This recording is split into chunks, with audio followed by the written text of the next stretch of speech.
He was not a quitter and was willing to try again to spin a web. While the rat and the spider and the little girl watched, Wilbur climbed again to the top of the manure pile, full of energy and hope. "Everybody watch!" he cried, and summoning all his strength, he threw himself into the air head first.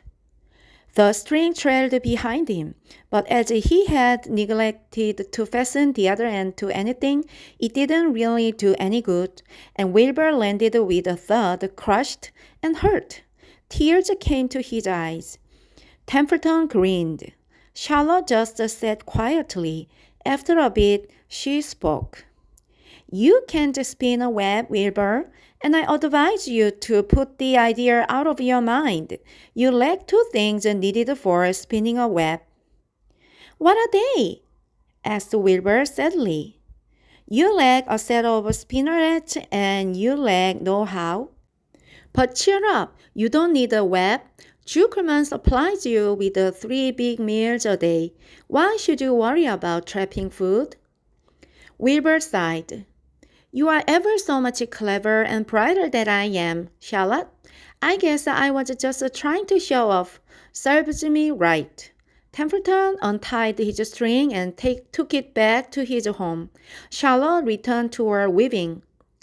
"You needn't feel too badly, Wilbur," she said. "Not many creatures can spin webs. Even men aren't as good at it as spiders, although they think they are pretty good, and they will try anything. Did you ever hear of the Queensboro Bridge?" Wilbur shook his head. "Is it a web?" "Sort of," replied Charlotte. "But do you know how long it took men to build it?" 8 whole years. My goodness, I would have starved to death waiting that long. I can make a web in a single evening." "What do people catch in the Queensboro Bridge? Bugs?" asked Wilbur. "No," said Charlotte.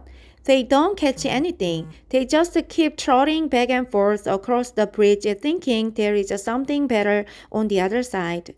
If they'd hang head down at the top of the thing and wait quietly, maybe something good would come along. But no, with a man, it's a rush, rush, rush every minute. I'm glad I'm a sedentary spider." "What does century mean?" asked Wilbur. "Means I sit still a good part of the day and don't go wandering all over creation. I know a good thing when I see it, and my web is a good thing. I stay put and wait for what comes. Give me a chance to think." "Well, I'm sort of sedentary myself, I guess," said the pig. "I have to hang around here whether I want to or not." "You know where I'd really like to be this evening?" "Where?" "In a forest looking for beechnuts and truffles and delectable roots, pushing leaves aside with my wonderful strong nose, searching and sniffing along the ground, smelling, smelling, smelling." "You smell just the way you are," remarked the lamb who had just walked in. "I can smell you from here. You are the smelliest creature in the place." Wilbur hung his head. His eyes grew wet with tears. Charlotte noticed his embarrassment, and she spoke sharply to the lamb. "Let Wilbur alone," she said. "He has a perfect right to smell, considering his surroundings. You are no bundle of sweet peas yourself. Furthermore, you are interrupting a very pleasant conversation. What were we talking about, Wilbur, when we were so rudely interrupted?" "Oh, I don't remember," said Wilbur.